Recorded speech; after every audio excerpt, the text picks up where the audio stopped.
بسم اللہ الرحمن الرحیم۔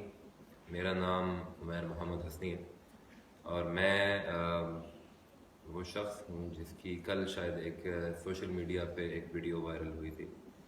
میرے بارے میں مختلف قسم کی رائے لوگ اپنے میڈیا پہ دینا چاہ رہے ہیں اور دے رہے ہیں، کچھ نگیٹو ہیں، کچھ پازیٹیو ہیں اور کچھ شاید نیوٹرل ہیں، لیکن میں وہ شخص ہوں جو شاید لوگوں کی رائے کے حساب سے نہیں چلتا، لیکن میری اپنی ایک سوچ ہے۔ میں ایک ایجوکیٹڈ شخصیت ہوں، میری تعلیم باہر سے ہوئی ہے اور میں اپنی تعلیم اور اپنا ایکسپیرینس باہر سے لے کے پاکستان اسی حوالے سے آیا ہوں کہ میں اپنے ملک اور قوم اور اپنے لوگوں کی خدمت کر سکوں۔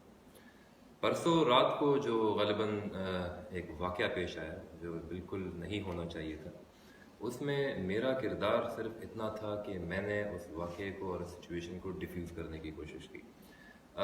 جس طریقے سے مجھے دکھایا گیا کہ شاید میرے ہاتھ میں ایک ویپن ہے اور میں شاید وہاں پہ کوئی غنڈہ گردی کر رہا ہوں یا بدماشی کر رہا ہوں، اس کی دراصل حقیقت کچھ اور ہے۔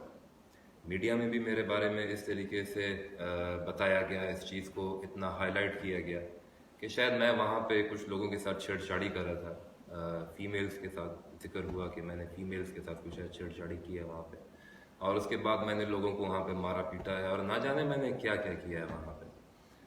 میں صرف یہ بتاتا چلوں کہ یہ واقعہ دراصل کچھ اس وقت پیش آیا جب ہم اس کافی شاپ سے نکل رہے تھے، ہم اس کافی شاپ سے باہر جا رہے تھے، بڑی عزت کے ساتھ، بڑی احترام کے ساتھ، میں اپنے بردر ان لا کے ساتھ، اپنے دو اور دوستوں کے ساتھ وہاں سے جب میں نکل رہا تھا تو غالباً میرے پیچھے ایک گاڑی آئی، پارک ہوئی، جو شاید دو ہمارے ان دوستوں کی تھی جو وہاں پہ اندھیرا تھا اور اس اندھیرے کے تحت ہماری اور ان کی جان پہچان نہیں ہو سکی۔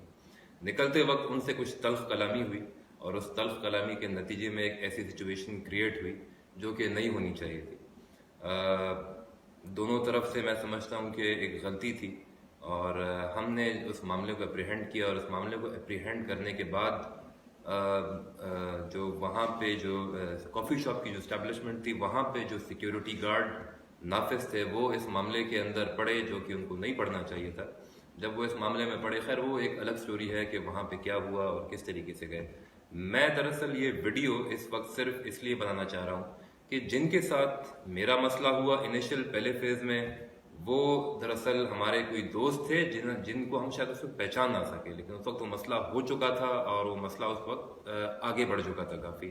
وہ دوست ہمارے ساتھ ہی اس وقت موجود ہیں، عدنان بھائی ہمارے ساتھ موجود ہیں اور صدام صاحب ہمارے ساتھ موجود ہیں، جن کی انیشلی جن کی وجہ سے پولیس بھی ایکٹیو ہوئی اور جن کی وجہ سے یہ مسئلہ آگے بڑھا، لیکن یہ مسئلہ ہم نے آپس میں اپنے حل کر لیا تھا۔ اور یہ کہنا کہ شاید کسی لیڈیز کی وجہ سے، ان لوگوں کی وجہ سے ہمارا مسئلہ ہوا، یہ کہنا میرے خیال سے بالکل غلط ہوگا۔ کتنی غلط بات ہے کہ ایک عزت دار، ایک رسپانسبل شخصیت جو کہ اپنے ملک اور قوم کی خدمت کر رہا ہے اور انشاءاللہ اسی طرح آگے بھی کرتا رہے گا، اس کو بدنام کرنے کی کوشش کی جا رہی ہے، اس کے خلاف ایک سازش کی جا رہی ہے، اس کے اوپر ایک ایسا الزام لگایا جا رہا ہے جہاں میں بتایا جا رہا ہے کہ شاید اس نے کسی فیمیلز کے ساتھ کوئی ایسی حرکت کی ہو۔ کہاں ہیں وہ فیمیلز؟ ان نے آیا کسی پولیس اسٹیشن میں جا کے کوئی رپورٹ درج کی؟ کیا ان نے کوئی اپنا وہاں پہ جو میڈیا چینل اس چیز کو بہت زیادہ پروپوگیٹ کر رہا تھا، کیا اس نے جا کے سی سی ٹی وی فوٹیج نکالنے کی کوشش کی یا اس کو انویسٹیگیٹ کرنے کی کوشش کی؟ کیا اس نے جا کے ایسی کوئی لیڈیز سامنے آئیں جن نے اس بات کا ذکر کیا ہو کہ ہم نے ان کے ساتھ بدتمیزی کی ہو یا ہم نے ان کو کسی طریقے سے ہراس کرنے کی کوشش کی ہو؟ کوئی بھی ایسی چیز اگر کوئی ثابت کر دے تو میں ذمہ دار ہوں اور میں پوری ذمہ داری اٹھاتا ہوں۔ وہاں پہ سی سی ٹی وی فوٹیج موجود تھی، سی سی ٹی وی فوٹیج میں موجود وہ بھی میں انشاءاللہ آپ لوگوں کے سامنے لے کر آؤں گا۔ کچھ اور حقائق ہیں وہ بھی میں آپ لوگوں کے سامنے لے کر آؤں گا۔ بتایا گیا کہ میں نے وہاں پہ لوگوں کو مارا ہے، پیٹا ہے، وہ لوگ کہاں ہیں؟ ان کی میڈیکل رپورٹ کہاں ہے؟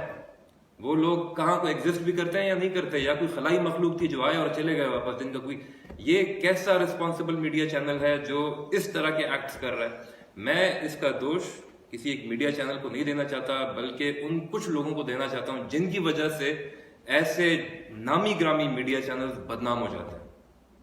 دراصل بات کچھ یوں ہے کہ ہم نے اپنے ملک کی خدمت کرنی ہے اور خدمت کرتی رہنی ہے، لیکن اگر اس طرح کے لوگ اس طرح کی پروپیگیشنز کے ساتھ سامنے آئیں گے اور وہ یہ کوشش کریں کہ ہم شاید کسی طریقے سے اپنے ملک کے خلاف یا اپنے کسی سسٹم کے خلاف بات کریں تو یہ کبھی بھی نہیں ہوگا.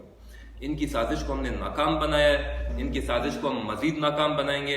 بتایا جا رہا ہے کہ میں اریسٹ ہوا, میں کس بات پہ اریسٹ ہوا؟ وہ ایف آئی آر کہاں ہے جس پہ میں اریسٹ ہوا؟ کیا میں کوئی بچہ ہوں؟ میں آپ کو بتاتا چلوں کہ میں وزیر اعلیٰ بلوچستان جام کمال صاحب کا مشیر رہ چکا ہوں. کووڈ-19 کے ٹائم پہ یہ رسپانسبلٹی کووڈ-19 کی میرے پاس تھی, اور میں وہ شخص ہوں جو بلا غرض جہاں لوگ شاید اپنے کمروں سے بھی باہر نہیں آ رہے تھے اس وائرس سے ڈر کے, میں وہ شخص تھا جو باہر نکلا اور میں نے اپنے ملک اور قوم کی خدمت کی. میں نے کسی پہ احسان نہیں کیا, لیکن میں آپ کو بتا رہا ہوں, میں اپنی شخصیت کے بارے میں آپ کو یہ معلومات دینا چاہ رہا ہوں کہ میں ان لوگوں میں سے نہیں ہوں جو ڈرے. موت کا دن برحق ہے, اس نے آنا ہے اور وہ اپنے ٹائم پہ ضرور آئے گا, لیکن میں ایک رسپانسبل سٹیزن ہوں. میرا کام نہیں ہے کہ میں روڈ پہ جا کے لوگوں سے لڑائیاں کروں اور وہاں پہ جا کے میں اپنے آپ کو کوئی بڑی شیشہ دکھاؤں کہ میں شاید کوئی بڑی چیز ہوں, یا میں کسی جگہ پہ بیٹھ کے لڑکیوں کے ساتھ چھیڑ چھاڑی کروں. یہ ان لوگوں کی جن نے اس چیز کو ایکسیپٹ کر لیا ہے, شیم آن دیم, جو اپنے دماغ میں یہ چیز لے کے بیٹھ گئے ہیں کہ شاید میں نے ایسی کوئی حرکت کی ہو. مطلب جو آپ کو ٹی وی کی اسکرین بتائے بس آپ نے مان لینی ہے. کیا یہ سوچ ہے آپ کی کہ آپ کے قرآن نے آپ کو یہ سکھایا ہے, کہ آپ کے نبی نے آپ کو یہ سکھایا ہے, کہ آپ کے قرآن نے آپ کو نہیں کہا کہ جھوٹے پہ اللہ کی لعنت ہے, کہ آپ کے قرآن نے آپ کو یہ نہیں سکھایا کہ جب تک کسی بات کی تصدیق نہ ہو جائے اس بات کو آپ نے آگے لے کے نہیں جانا ہے, کہ آپ کے قرآن نے آپ کو یہ بات نہیں سمجھائی ہے, کہ آپ کے نبی نے آپ کو یہ چیز نہیں سمجھائی ہے. ٹی وی پہ بڑی بڑی باتیں کہ یہ امیر زادہ, کیا حضرت عثمان رضی اللہ تعالیٰ عنہ پیسے والے نہیں تھے؟ کیا وہ حاکم نہیں بنے؟ کیا انہوں نے خدمت نہیں کی؟